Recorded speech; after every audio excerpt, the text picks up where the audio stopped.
Hey guys, in this video, I will show you how to get maximum golden wrenches per month in Last Z Survival.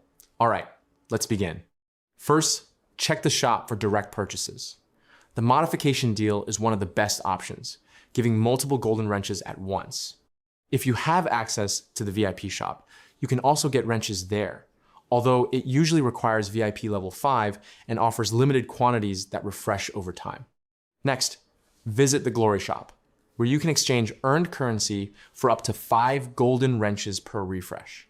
You can farm this currency through hero battlefield activities, making it a reliable source if you stay active. Another consistent method is participating in radar events, which can reward 1 to 2 wrenches daily. Over a week, this can add up significantly if you complete tasks regularly. The Trade Hub is also useful, offering weekly wrenches depending on your level and seasonal availability. Additionally, the Bio Institute shop provides wrenches using materials collected from map enemies and events.